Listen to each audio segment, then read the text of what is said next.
Good morning, ma. Can we know who Chief Mrs. Chiwe Ezenwa is?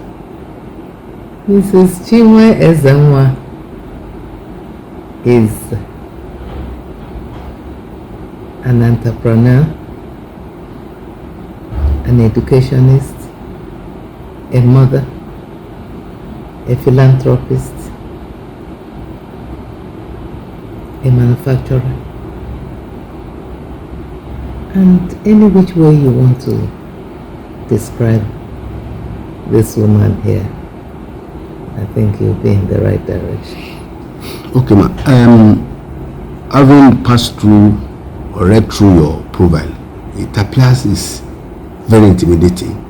And as a woman, how are you able to achieve all this feat, despite the fact that you are a woman and you are more or less better described as a woman in man's skin? How are you able to pass through this? Well, I wouldn't call my CV intimidating. No, I refuse. To those who saw it, No. Okay, maybe I would say very loaded. Well, I wouldn't really even say that, because it is only God that loads and unloads CVs. What you saw in that CV is just a way of telling the world what I'm able to accomplish in my few years here. Now, ma, the Look Nigerian Limited is your establishment, which was established 35 years ago. What informed your decision for the establishment? As a matter of fact, I established Le Look out of need, because I had two siblings that were disadvantaged. One is deaf and the other one had autism and was struggling to outgrow it.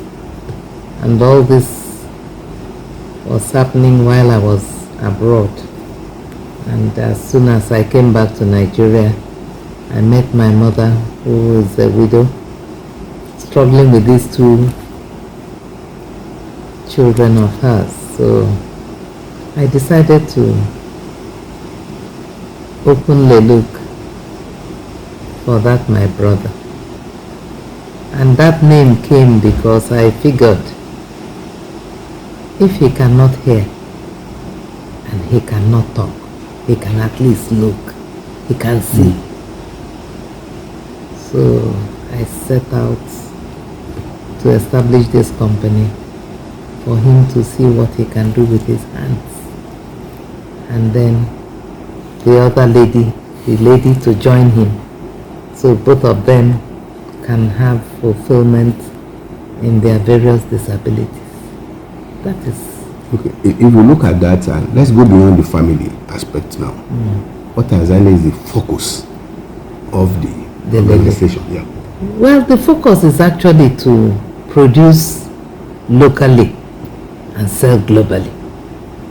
It has always been my dream that, like the president is always saying, you should produce what you consume and consume what you produce.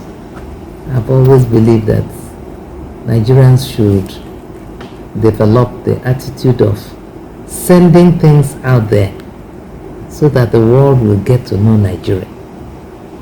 If I'm making bags in Adire, Ashoke, Akwete, in Benue Club, it will be telling the world that these things are coming from somewhere and we are promoting our heritage.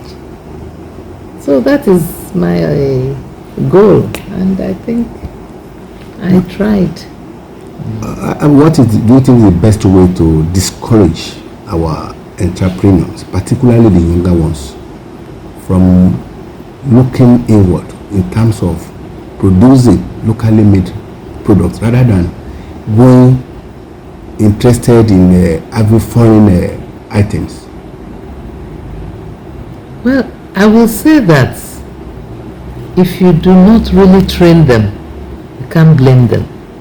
We have not sufficiently trained our youths to appreciate our culture. So, children learn what they live. I mean, if a child sees the parent or the mother go out there and buy all these expensive leather bags with foreign names, and it shows that you have arrived carrying them, definitely, if you bring a look bag near that child, they will not touch it. So, you lead by example. I mean, now there is clamor for made in Nigeria goods, and we are forcing the youths to see the beauty. They are already seeing it globally, that people are carrying and clamoring for something made out of Africa.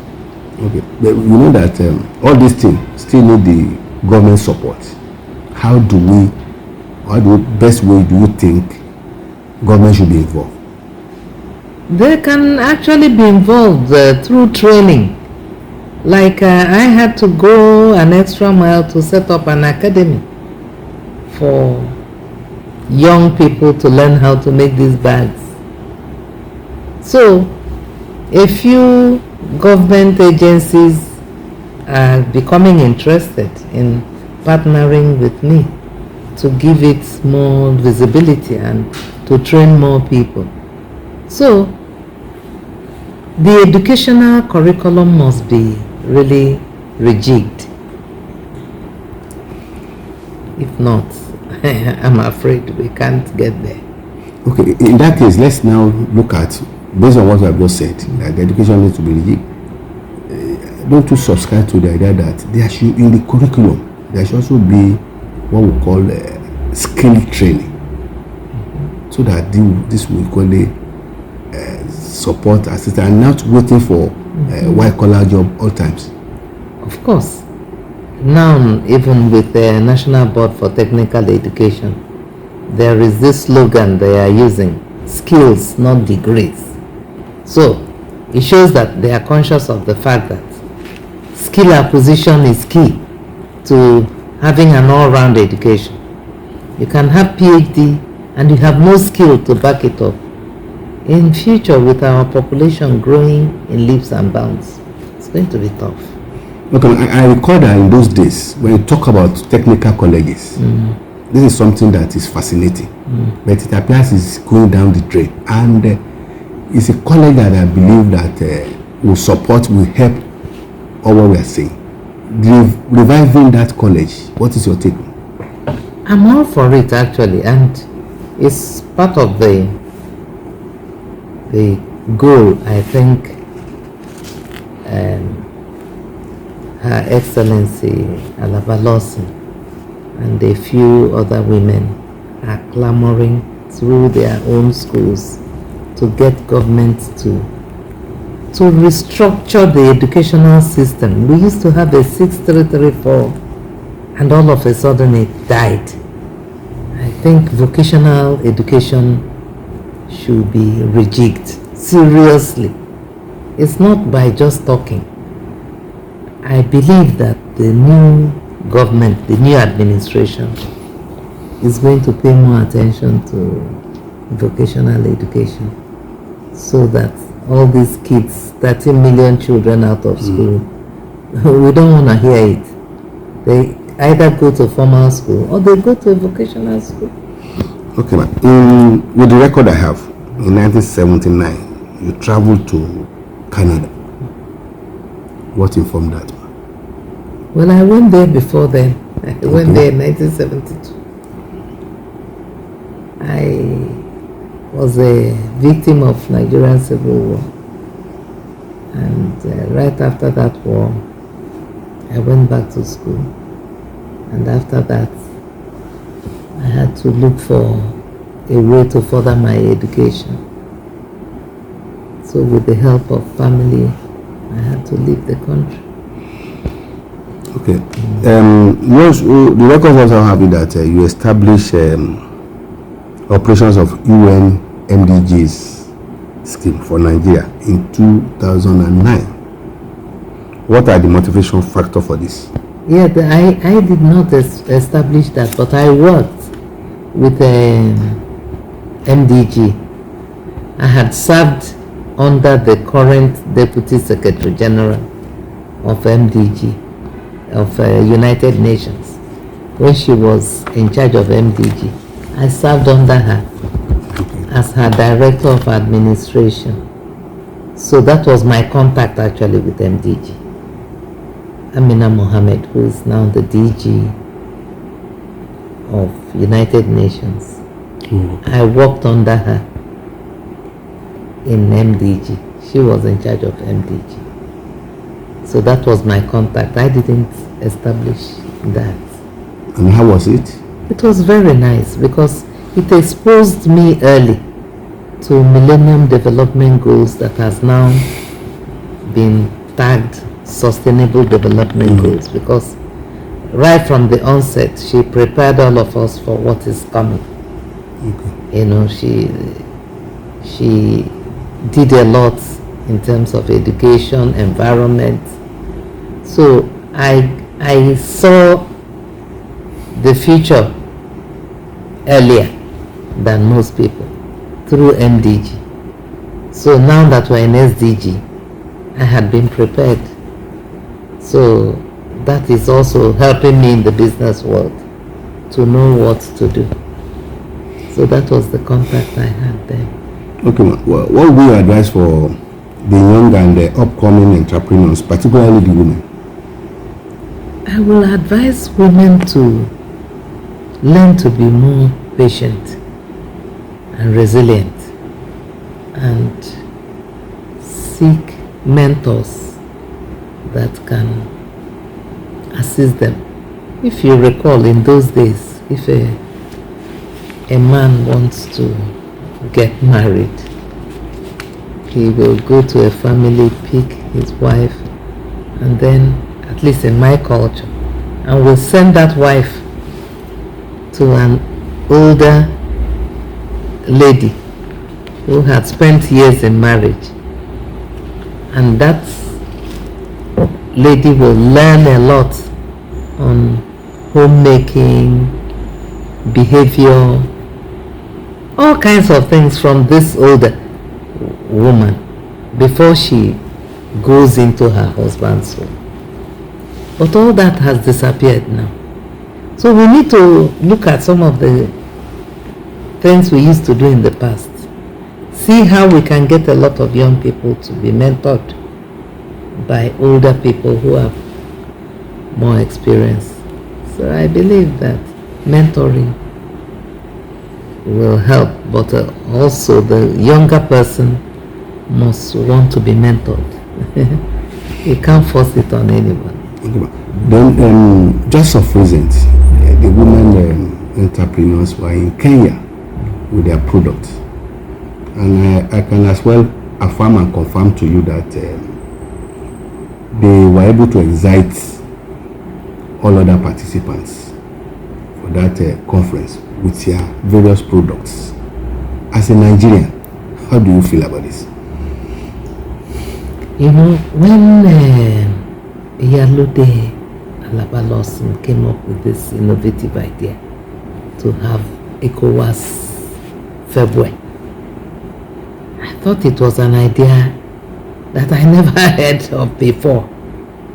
And gradually, it metamorphosed into what you saw in Kenya. East or West going to meet East. You know, that's what I heard her say.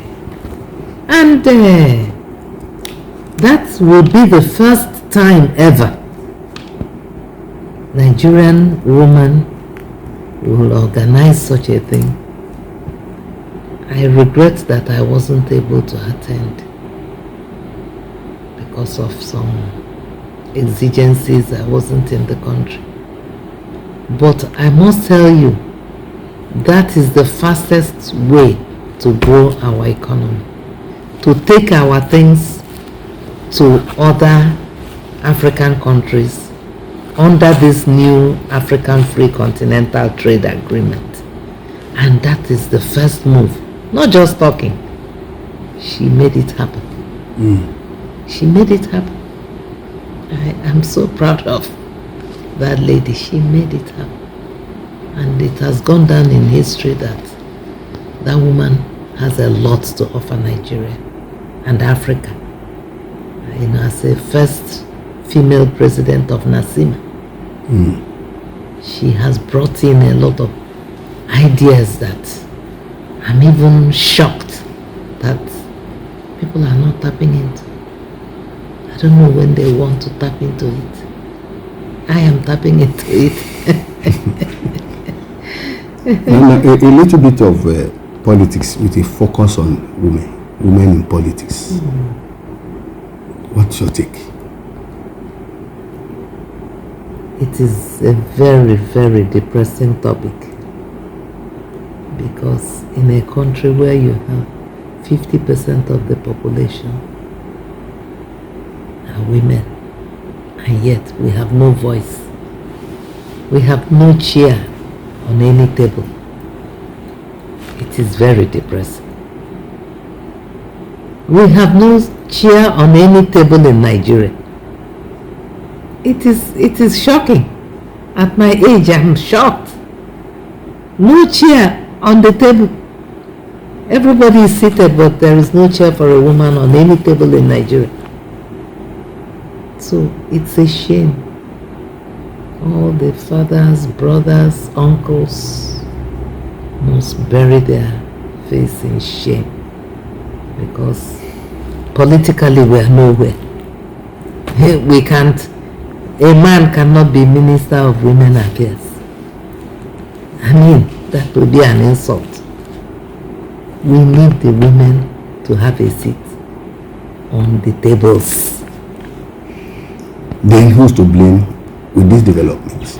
It is the Nigerian man who thinks that patriarchy, it is only men that rule Nigeria. They have refused because of the culture of the male-dominated society. For no reason. You can only be seen, not heard. I don't understand it. And yet, we are making impact. I've just told you how Iyalode has made impact. And yet, she's not on any table. How best do you think that narrative can be changed? It's the policy. The gender policy has to be followed. Buhari has a gender policy now. We must force the government to follow that policy. In politics, in education, in everything, the women must be on the table. Not that you're doing us a favor. It's our right. It's a human right. Female right is human right. It's painful. I must tell you. I'm pained. I quite agree with you. But let's look at this as well. Based on investigation, it has been discovered that even the women, in most cases, are responsible for this plight. What am I trying to say? When you see a woman coming out, it is the same woman who will go against her. And don't forget the fact that we have larger percentage of women voting in this country. I have an example. Jubril, when he wanted to contest for the presidency, she was the only female candidate. The result was, at the end of the day, was disturbing, because even the women refused to vote for her. So how best do you think this can also be addressed? Because if that is not done, I think there are still a lot of challenges. Women as enemy to women.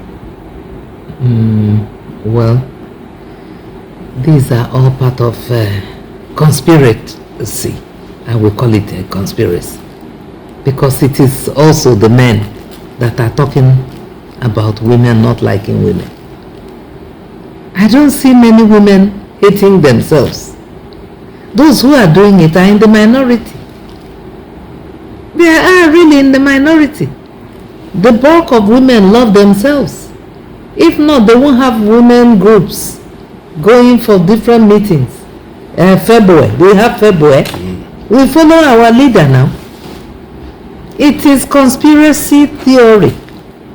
Tell them that they hate themselves, so they will not be on this table. It's a lie. We need to advocate, tell the younger ones it's a lie. All my own life, adult life, I've had more female bosses than men. I serve them the same way I will serve them. I've just told you that I served Amina Mohammed, who was even younger than me. But I served her. There's no hatred there. I am of the conviction for a very long time that women remain the best manager. Thank you. But what bothers me is they are not getting what is expected to be given to them. And what do you think government can as well do to address this issue? Because there's one thing to talk about a policy, other things is the implementation. It is affirmative action, 35%. Has that been working? It's not working, so we must insist on this. It's not a favor. It is our right. Give us 35%, all the states. 35% of all elective and selective appointments should be given to women. Things will change. But they have refused because they feel that a best place for a woman is in the kitchen. No, I mean, this is computer age. Everybody is on the table except a woman. So please. But I'm also of the opinion that you that are their leaders, how do you enlighten them, particularly the don't let me use the word, but for the purpose of this type, the lesser one. This idea of dancing behind female candidates, drumming, things like that. You will not see them doing that to their female counterparts. At what stage do you think this should be well addressed? And what can you do as one of, not you only now, I mean the leaders, the women leaders, what effort can you put in place in ensuring that all these things are put at the back? You see them dancing around and it's irritating. It is education. Everything is education, and the education is everything. We have to actually, educate our women. We have to sensitize them. Now you're seeing what is happening. From having 38 or so members, they've dropped to almost zero. It shows something, it's conspiracy. I don't see it as anything. So we must go out there and continue to advocate. Talk to the younger ones. Teach them how to have self-esteem, how to believe in themselves. Give them skills so they will be able to help themselves, make some money. Because in politics, money talks. If a woman is not empowered, how can she even go to that arena? So our game plan should be to empower our fellow women. And we have already started that. I am doing my bit. Alaba Lawson is doing her bit. The Minister of Women Affairs, Pauline Talen, she's doing a lot. The UN women, they are doing, the EU, they are doing, UNFPA, they are doing, UNDP, they are doing. The whole world is worried about the place of the Nigerian woman. Mama, I'm a member of UN Women Media Team. In fact, next month, I'm also going for another conference in Abuja. In the course of our discussion, most of the time, I always raise this issue every time. Even when we saw many of them coming out to contest, at that forum, we agreed that we should give them media support as being done to the men. And we took it up. But at a point in time, I can't say of others, I have challenges which I believe is also applicable to others. What are those challenges? When you now approach the female candidate there for an interview, they are timid. I recall a case of one of the governorship candidates in the north. I sent message to her, requested for interview. She kept mute. Okay, I now thought maybe she's camera shy to say. I said, okay, I'm sending you questions. Answer those questions, return them to me so I will do a story. If he does that, maybe tomorrow. So I went back to the board. I said, can you see what we are saying? How can we address so that they will also be bold enough? I can identify numbers of women in this country who are bold. Yourself, Yellow Day, and others that I know. How do we encourage others? If you are going to public office as a governor, you don't need to be so at the background. But they ran away from interview for people they are asking us to assist. How can we address it? Because it's also a factor. You see, like I just said a few minutes ago, everything is education, and education is everything. If we can sufficiently educate these women, make out time, go to various states, not campaigning, I actually think it's what Iyalode can lead. We go state to state. We are just coming to talk to women on how to have self-esteem. It's education. It's sensitization. What you don't know, you don't know. And it's culture. The most of these women have been intimidated to think the religion, culture, they don't want the mere politics, so they use culture and religion to. But even in Saudi Arabia, people have voices. So it's education.